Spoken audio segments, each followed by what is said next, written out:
బాలాబువ సుతార్ సాయిబాబా యొక్క పరమభక్తుడు. ఆయన ముంబైకి చెందిన ప్రసిద్ధ కీర్తనకారుడు. బాబా తన భక్తులకు నాకు నా ఫోటోకు భేదం లేదు అని నిరూపించిన సందర్భాలలో బాలాబువ సుతార్ కథ చాలా ముఖ్యమైంది. ఆ విశేషాలేంటో ఈరోజు సాయి అమృత పలుకుల్లో చూద్దాం.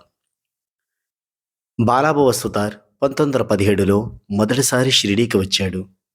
ఆయన బాబా దగ్గరికి వెళ్ళి సాష్టాంగ నమస్కారం చేయగానే బాబా అక్కడున్న వారితో ఇలా అన్నారు, ఇతడు నాకు 4 ఏళ్లుగా తెలుసు అని. బాబా మాటలు విన్న బాలాబువ ఆశ్చర్యపోయాడు. ఎందుకంటే ఆయన బాబాని చూడడం అదే మొదటిసారి. నేనిప్పుడే కదా మొదటిసారి షిరిడీకి రావడం, బాబా నన్ను 4 ఏళ్లుగా తెలుసు అని ఎందుకు అంటున్నారు అని ఆలోచనలో పడ్డాడు. తర్వాత ఆయనకు ఒక విషయం గుర్తుకు వచ్చింది. సరిగ్గా 4 ఏళ్ల క్రితం ముంబైలో ఆయన ఒక బాబా ఫోటోకి నమస్కారం చేశాడు. అప్పట్లో ఆయనకు బాబా గురించి పెద్దగా తెలియదు, కానీ ఆ ఫోటో చూడగానే భక్తితో నమస్కరించాడు. ఆ తర్వాత గుర్తు చేసుకున్న బాలాబువ, బాబా సర్వాంతర్యామి అని, మన ఫోటోకి నమస్కరించినా అది బాబాకి చేరుతుందని గ్రహించి పరవశించిపోయాడు. ఈ సంఘటన ద్వారా మనమేం గ్రహించాలో ఇప్పుడు చూద్దాం. బాలాబువ షిరిడీకి రాకముందే ముంబైలో ఆయన చేసిన నమస్కారం బాబాకు చేరింది. దీనిని బట్టి బాబా కేవలం షిరిడీలోని ద్వారకామాయికే పరిమితం కాలేదని, బాబా కాలానికి దూరానికి అతీతమని మనం గ్రహించవచ్చు. మనం ఎక్కడున్నా, ఏ స్థితిలో ఉన్నా బాబా మనల్ని గమనిస్తూనే ఉంటారు.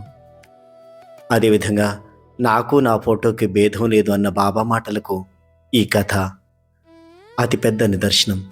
బాబా శరీరంగా మన ముందు లేకపోయినా బాబా పటాన్ని మనం భక్తితో పూజిస్తే ఆ పూజ నేరుగా బాబాకి అందుతుంది.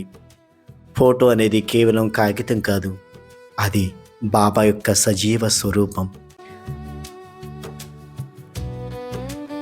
బాలాబువ సుతార్ 4 ఏళ్ల క్రితం బాబా గురించి తెలియకపోయినా ఆ ఫోటో చూడగానే భక్తితో మనస్ఫూర్తిగా నమస్కరించాడు.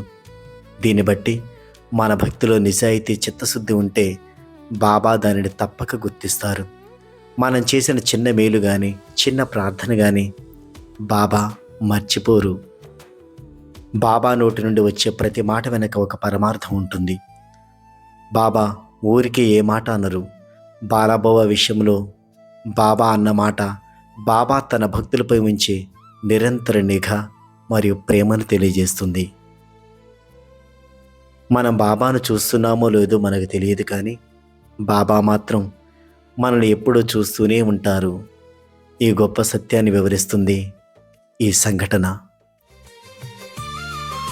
సాయినాథ్ మహారాజ్కి జై. ద్వారకామాయి నుండి బయలుదేరిన పల్లకి